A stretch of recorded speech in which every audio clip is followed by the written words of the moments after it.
In my life of being an artist, I've never had a moment that I would call an art revolution, and this is one of them. You know, a lot of people kind of got pissed off. They're like, look at this 8-bit crypto punk thing that sold for $500,000. Yeah, it did. It just broke down the walls of what art means, what format it can be in. And you could also think of an NFT as a stock, except more interesting. You're listening to Staring at the World with BoDeans, Kurt Newman, a T. Torrance Productions original podcast.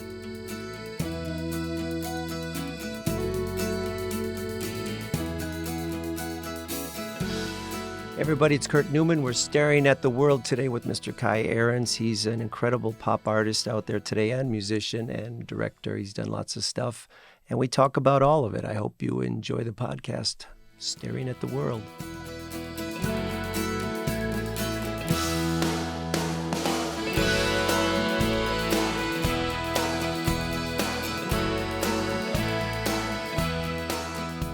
Hello, everybody. It's Kurt Newman, and we are staring at the world today with Mr. Kii Arens. He's an American contemporary pop artist, graphic designer, and director, owner of La La Land Gallery in Los Angeles, California.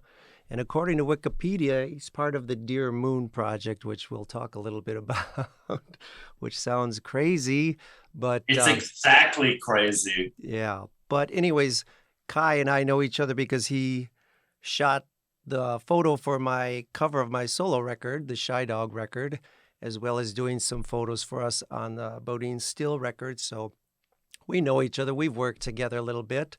But yes, this will be introducing you to other BoDeans fans who don't know all your work, because you're doing some real interesting stuff. Thank you. Well, I just want to say that I'm a huge fan of the BoDeans. Since word go, I can't tell you the amount of times I've seen you in concert. That's beautiful. And for the last 3 days, I just can't stop singing. You don't get much without giving. That's great. Oh, yeah. And I saw you on that tour, by the way, with you two twice at the St. Paul Civic Center. Yeah, that was a blast. Those were some big, fun shows, and I think introduced us to a ton of people who had never heard to us before. So thanks to you two for helping us out. You know, on this podcast, I'm talking about what I call the creative element, which is, you know, creativity in everyday life, you know, and learning to kind of follow intuition and stuff, or people who have managed to live being creative in their lives. So you're a natural person to want to talk to here. But what I love to do with my guests when I'm talking to them to kind of get us rolling and stuff is start way back at your humble beginnings into some of your childhood and what it was like being raised in your family with your parents, you know, and what did they do and what kind of inspired you as a kid to start moving in the direction you ended up? You want to talk a little bit about that for us? Yeah, you know, I grew up in North St. Paul, Minnesota, across the street from a park that just afforded me all of the things a child should be able to experience, including arts and crafts that were brought to the park on a weekly basis, where you'd go there and create designs, etc. But I think where it really did start for me was up in both of my brothers shared a bedroom in the house we lived in, and they're 3 years apart. My brother Rhett came from the Led Zeppelin frame of mind, and my other brother Bryn was very Alice Cooper, Kiss, and Queen. Wow. And I would go up there and put the headphones on and just get lost, staring at the album covers like Queen 2.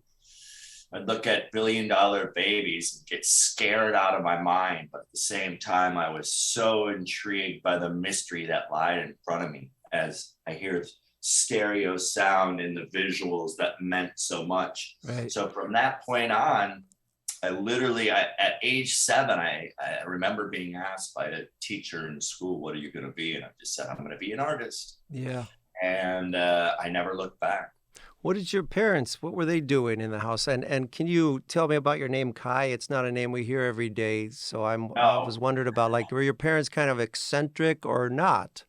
they're eccentric in the mind. They're both farm kids. They both grew up on farms in southern Minnesota, It's interesting. but they had a wonderful relationship where, I mean, I literally never heard them lose their cool at each other. So we always had the four of us, or at least I was the fourth one, and they figured out parenting by the time they got to me. But we just had this freedom to do as we wish. I Yeah. had an older brother who had long hair and was running around the house with, Gene Simmons makeup and blowing fire with lemon extract. It was just crazy. And my sister was super theatrical, and we would have plays in the basement, etc. And I feel like that's just this extension of everything that's become a part of my life. And, I started as a DJ in high school. I worked at the roller rink, and then we started booking bands, and we got a few national acts. Then I started playing in bands.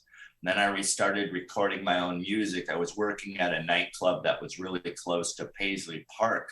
So a lot of Prince's band members would literally wait there with their pagers for Prince to oh, hey, And so I knew who these people were because I was such a fan, and I would trade my artwork logos for studio time. And that's how I began to record music. Even though rock and roll was my favorite thing, for some reason I decided after seeing a Public Enemy concert that I needed to be a rapper and bring more entertainment into rap. So I was Jack the Rapper and opened up for EPMD and Gangstar and DJ Quick and Chub Rock. And then I was also a publicist for a rock band in the mid 80s. And then into the 90s, I became obsessed with working at Woodstock, and Woodstock really gave me my start. I was the designer, one of the main designers for the Woodstock '94 event. And when I got back into town, the Star Tribune did a story on me and my artwork. And then I began doing designs for Nice Man, which was like REM and just a bunch of great stuff. So, I've always just done nothing but my art and my music. And my dad once said, whatever you do, whatever you want to do only that, feast or famine, and you'll figure out the way to make it all happen. And he's right. Right on. So, when I do interviews, people always are asking me, like, was there music in the household? Like, would somebody teach you to play music and stuff? And I can't find anyone who played any music in my family in any way as far back as I can look. And so I've always wondered, like, where this music hit my brain to just lead me in that direction. And while there's lots of philosophies as to why, it always surprised me that I ended up playing music for a living when it wasn't in the household. So I got to ask you the same question. Was music like in the house? Your parents had like regular jobs that they were doing, or were they encouraging music in the house? Were they encouraging art in the house and that kind of stuff?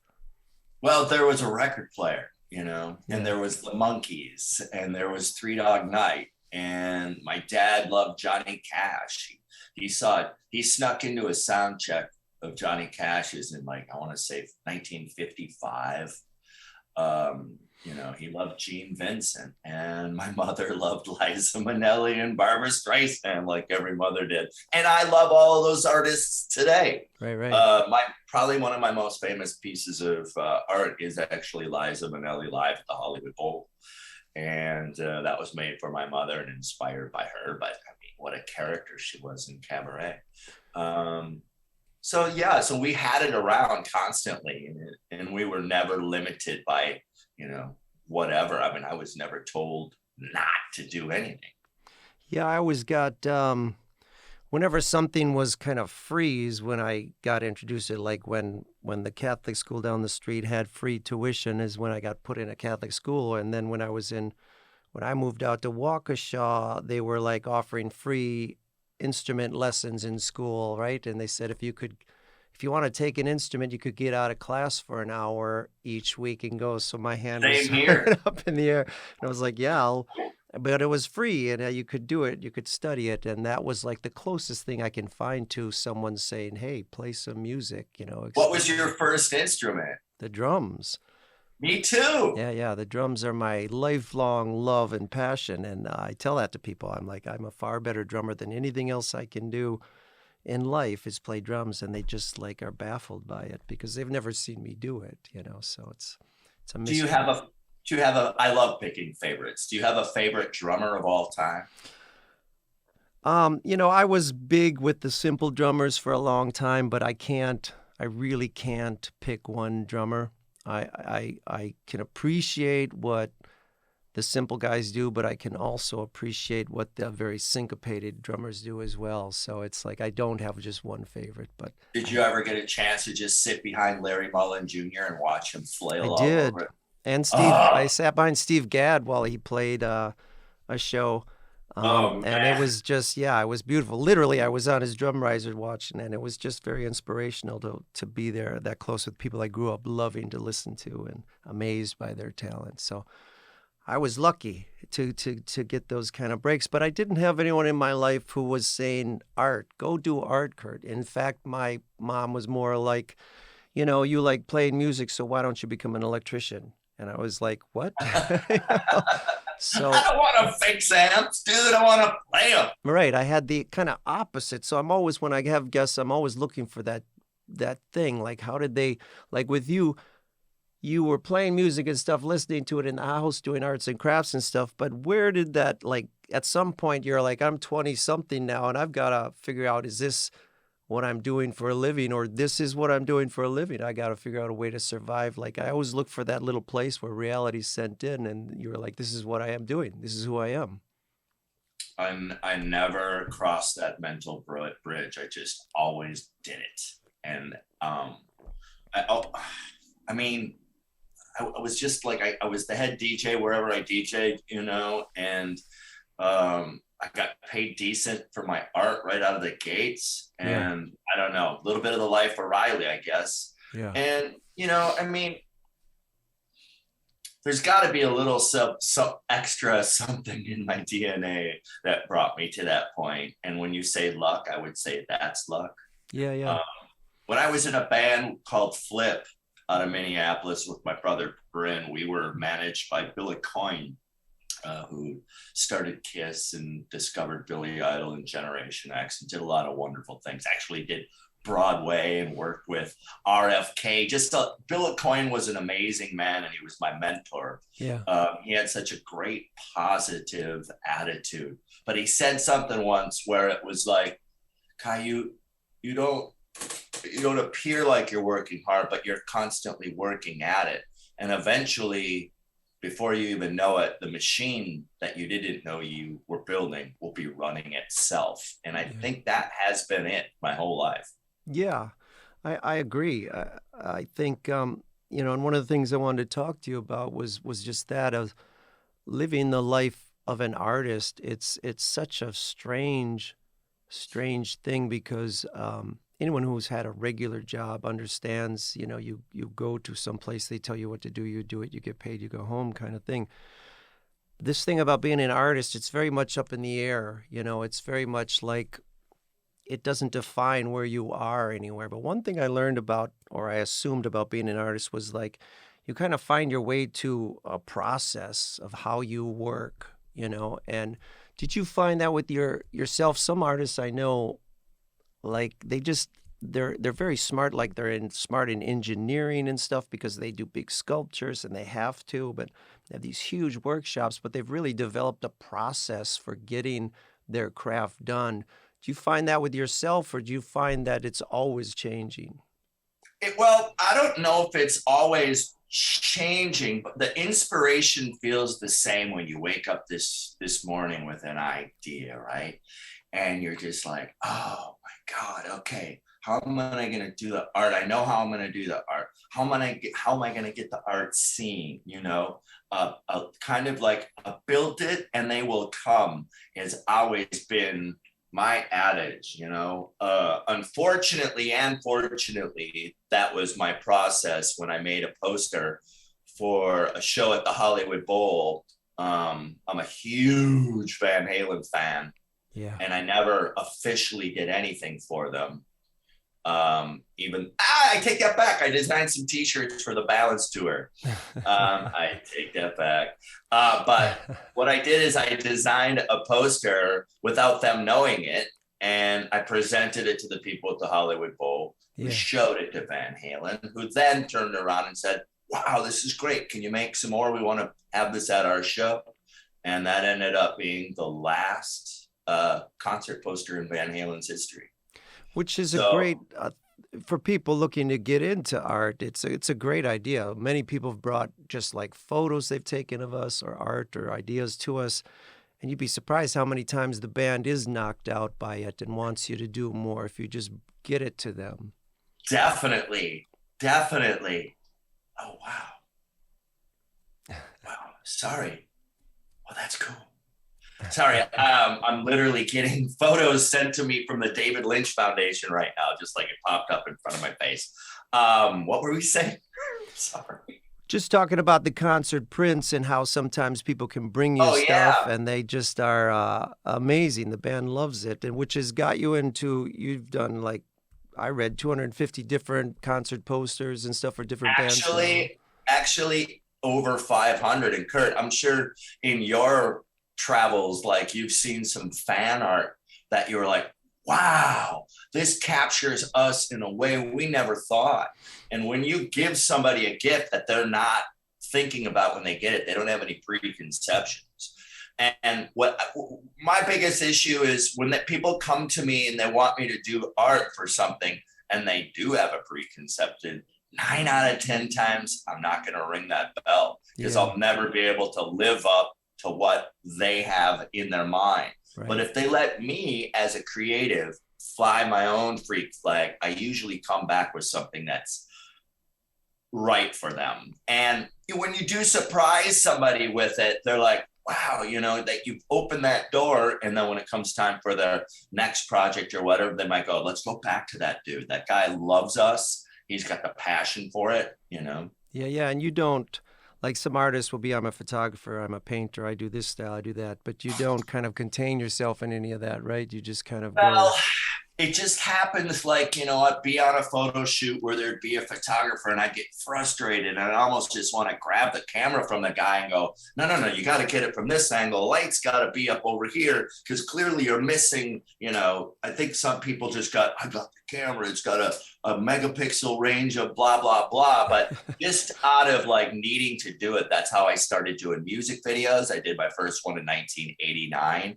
The last big one that I did, I got to do for Elton John, which was their team seeing one of my posters and reaching out going, hey, you think you could bring these posters come to life? Because we need a video for our new single. And I'm like, yeah, let's go. Yeah, I wanted to ask you about that, how both with Glen Campbell and Elton John, like how did you find yourself gravitating to those projects? What brought you to them? And actually what it was like working with the music and that artist. Did you ever do any shows with Glen? No, not at all. I grew up listening to him on the radio, though, and I loved his music, but I never met him, never did any music with him. Well, the first record Flip did was produced by Julian Raymond, who's a great record producer. And he was producing Glen Campbell's Ghost on the Canvas, a record that was intended to be nothing but Paul Westerberg songs written for Glen, because one of Paul Westerberg's all-time favorite is Glen Campbell. Yeah. He did write the title track and another song, but a bunch of other people who just love Glen were like, I want to write a song. I want to write a song. Write a song. So he reached out to me, goes, Kai, will you do the album cover? And I'm like, great. And it was one of those things where they already had a preconception. So I just kind of fonted it up. Never was a huge fan of that album cover, but the album Ghost on a Canvas is an absolute treasure. And then when it came time to make a video, they asked me to do it. And that was right when his Alzheimer's was starting to kick in. And, it was one of these things where we would get done with a take and Glen would go, that song's great. Which one are we going to do next? Like, and I was like, I didn't want to, so he said, well, the next one we're going to do is going to be, because it's a new conversation for him. He's got Alzheimer's. It's going to be Ghost on the Canvas in the key of G, because he'd always ask, what key is it in? Right. So after learning that, after doing the first video, the second one I did was A Better Place, which was kind of this is Glen's last video.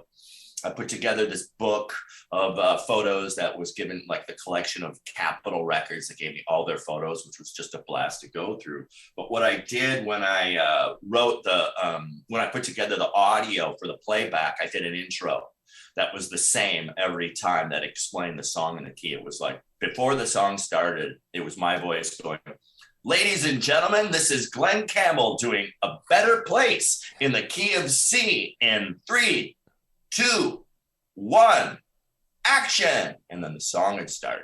And Glen was, he had his own TV show for so long that he's just ready to work. And when he heard that intro, he was just right up at that spot and ready to go. So there was no introduction, no other words need to be had, or no embarrassing moments where he would forget things. So that's how I got to work with Glen. And then he was just kicking it. He did 152 dates with Alzheimer's, and they wanted to do one more. And they were like, oh, this is going to be one more. And I'm like, no more of this sappy tears stuff. So the last one I did was Hey Little One. And it was, my idea was, it was a love letter from Glen to his understanding wife, Kim, who had stood by him the whole time. So that's what that video became. That's beautiful. And then with Elton John, like, how did you come to that project? And what was that like, working with that music and those people? I work with Linda Perry on a bunch of things, and she had a company called We Are Here, and I had a bunch of posters set up in the main office, and somebody from the record label, I think Interscope, came in and saw the posters and then reached out and said, hey, do you think you could, do a music video? I see you did DEVO, and a few other things. We're looking at, what's your idea? What do you want to do? So I went in for one pitch meeting. They played me the song that thankfully I liked, because, sometimes new songs from old artists aren't always like, getting that free U2 record wasn't as free and exciting as it might be. But this song was very Elton John. It was very 80s. It was like snappy. And I'm like, okay, I can find myself. Because, when you dive into a music video, you now will have to listen to that thing literally 500 times. Yeah. So I was just so glad. I'm just so glad I liked the song, Yeah. And it was a cool video. I watched it last night too. I hadn't seen it before, but I watched it because I went to KiiArens.com, which is a really snappy website there. And like that. Beautiful, lots of beautiful stuff, and where you can get a lot of your artwork as well, right? The prints and stuff like that. That's right. I mean, I have over 500 prints that I've made in my art gallery, La La Land, over on Santa Monica. And, but I only have a few select prints there. And sometimes I kind of change them in and change them out. Yeah. But always see what's going on. Hey, I want to talk to you about this Dear Moon project too, which is, I don't know, are you going in space to go around the moon, or are you just doing the artwork for it? No, I mean, so what happened was this: about 2.5 years ago, or 2 years ago, I had dinner with a guy who had just interviewed the guy who started this Dear Moon project with Elon Musk, and this art collector, this eccentric art collector from Japan, paid Elon enough money to send 8 artists. It was originally 10, but they've scaled it down to 8. So now he can go as well. And they're sending us around the moon to have an art show regarding that. I was like, is this even wait now, what, but I gotta say, as of lately, when you got like Bezos and Branson, fucking outer space has never been less cool ever. I mean, somebody's got to start getting the Jetsons out there again, because it's just rich old dudes in space. Ain't that freaking cool, man? And then so you know what? Like, I made it through the 3rd round, and I don't know where it's at this point. I don't know if I'm not on the list or still on the list, but I did make it through the first 3 rounds to go around the moon. Yeah, which is very different than just going up into the upper atmosphere and looking around and popping back down. Going around the moon is a whole nother Wait adventure. a minute, I don't see Earth now. It's more intense. We'll say that. But the idea behind it is that you're gonna tour in a spaceship that SpaceX will provide, and you would shoot around the moon in tourism and come on back. And that, well, it sounds thrilling. I imagine it takes a bit of training and all that kind of stuff to deal with it. And I wish you luck. If they say, yeah, you're on the list, are you still gonna move forward with it and you're ready to go? Got a bag packed?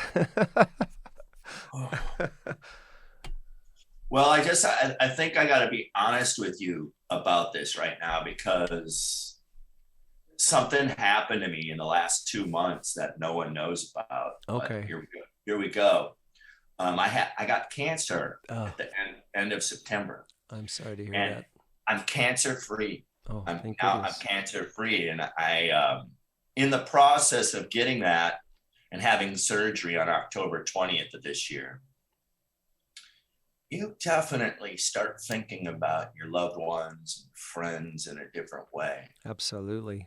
And the frivolous event of me traveling for 6 days with an undetermined outcome really has me rethinking the whole thing. So yeah, I don't know. I if I were to answer that today, I'd say no. Yeah.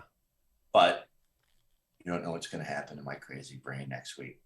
Yeah. Right. But thankfully, like I said, that path of discovering that I had, in my tonsil and in my lymph nodes in my neck.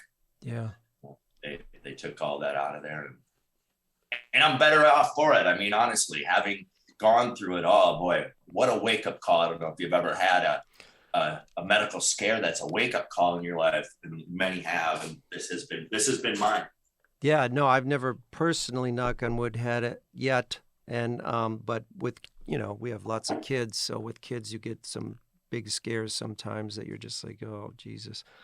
And so I know the feeling of, remembering the gratitude and how precious each of these days are that we get, and those moments bringing you to that point of that gratitude, which is something I try to remember on a daily basis when the worst shit is going on in a day and you're having a terrible day. Just my wife and I both remember that, of just like, man, we're so lucky still. And moments like cancer or any kind of debilitating illness can bring you to that point real quickly. So yeah, we wish you the best of luck. Well, let me just ask you, what's coming up with you then in the future? What are you working on now, or what's coming up in the near future that you're going to be releasing to the world? Well, I have a new song that I've written with Linda Perry that we're making a music video. Yeah. It's called Unfollow. And I'm not sure exactly who's going to sing it, but it's really something else. Unfollow as in social media unfollow? Yeah. Is it a commentary on social media? It's a commentary on anyone who's ever been in love and has tried to escape them. And there they are in your feed. There they are tagged. You just can't go through the process in the conventional way. It is the new way, It's a hard pill to swallow just to unfollow. It's like, oh man, you haven't been through that. I've been through it. And that's where this song comes from. It's funny because I played the song for a few friends, younger people, and it's brought them to tears. Yeah. So I'm excited about that. There's also a project that I've been working on since the middle of summer that will be announced soon. And in about a year, I'm going to be doing a very large installation that I'm excited about. I wish I could tell you the name of it, but I'm sworn to secrecy on this. But everybody in the world will know about it when it's happening, and I'm super excited about that. I'm continuing to create art in the NFT world. Actually, today at 3:00 on OpenSea, this will probably broadcast later. This was a poster I created for a show that happened last night at the Palladium. Bone Thugs and Harmony took on 3-6 Mafia head to head in a rap battle. The Palladium was packed, and it's an amazing way to put on a show, you know? Yeah. I mean, imagine if, like, let's say the BoDeans were going up against, like, what would be a really good contender, like side by side, song for song, each act really giving their all, more than they normally would, because they want to take over. So this is this new versus the Battle of the Bands. Yeah, it's a battle of the bands. And it's working. And not only is it working on a live aspect, the social aspect, you vote while you watch, and it's kind of fun. So that happened last night. So we know Mick Rock just passed away. I had just done an episode of a show that I have called Life of Kii. I have 6 episodes of a show that I've created during COVID. And I'm going to be putting out my Mick Rock interview really soon here. But we were about to release this before he passed away. Yeah. Oh, wow. It's beautiful. It's amazing. That's a photo he took during the Life on Mars session. Yeah. And then, of course, you see I did the spin art in this new printing process where some of it's opaque, some of it's permeable. And yeah. Look at that tie. I want to ask you then, like, for someone like me, I'm old school analog guy. I don't understand the NFT worlds. You want to explain for people kind of what the non-fungible tokens really are and how you create them? In my life of being an artist, I've never had a moment that I would call an art revolution, and this is one of them. Yeah. You know, a lot of people kind of got pissed off. They're like, look at this 8-bit crypto punk thing that sold for $500,000. Yeah, it did. It just broke down the walls of what art means, what format it can be in. And you could also think of an NFT as a stock, except more interesting. You have a photo of it on your phone, you know. The artist, me, when something sells and goes to resell, I get a cut of it after it resells. It's like I go to the Electric Fetus to buy, you know, BoDeans home record, and you don't get more money for it when I buy the used copy, but in NFTs you do. You know what I mean? Right. It's just always so frustrating to me when I think about how the music business just got, yeah. Like, well, we don't need to get into that, but if they would have maintained that like they did the film business, it would have been, anyway, let's not talk about that. Spotify. Yeah, it's been rough for songwriters, musicians, and all that too. And I try to explain it to people in a way they can understand, but I don't think anybody will understand what happened to the music business until it hits more broadly. You know, when you're a plumber and what you do for a living all of a sudden is worth 1/100th of what it used to be worth, then you'll start to understand. An exaggeration. 1/100th is not even an exaggeration. Yeah, you're right. And then people will be up in arms and they'll be like, well, you can't do this to people. And that's what musicians and songwriters were trying to say for the last several years. But people don't really want to hear it, or they don't understand it and stuff like that, and until it comes home to them. So that's all I can say about that, is eventually people will understand it better when it's their income, their business, their living. Then all of a sudden it'll make sense to them. But hopefully it won't. You know, I hope that somehow in some way we figure this out, and that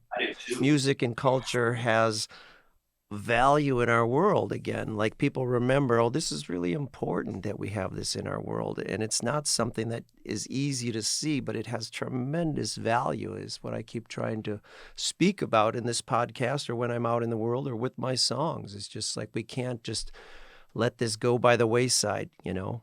Culture is very important in society. Art and music are the reasons we live. Yeah, really. That's not an overstatement. It really is true. Because what are we working for? You know, what are we trying to get a paycheck for? What do we really want to do in our lives? You know, do you want beauty? Do you want meaning? Or do you just want dollar bills? You know, and it's something we're going to have to, as a society, as a world, we're going to have to come to an answer on that question, you know? Yeah.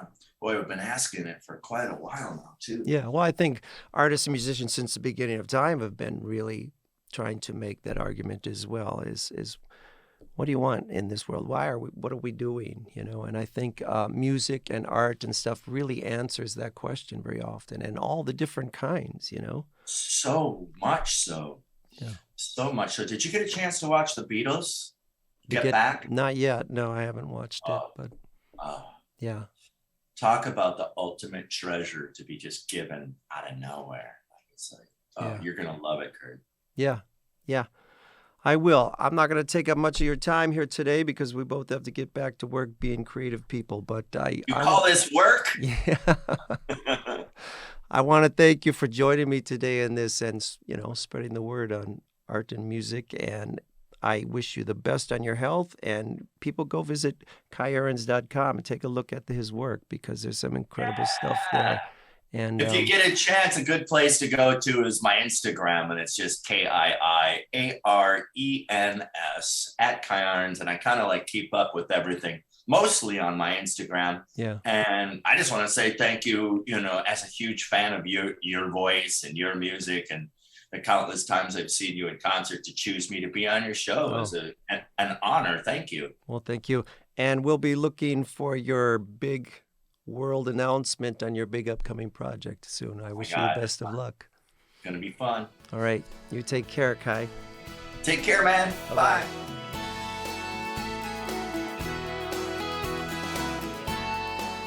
Okay, so that's the interview with Kii Arens, amazing artist. I hope you enjoyed the podcast. Please subscribe and join us again. Subscribe wherever you get your podcasts in this world.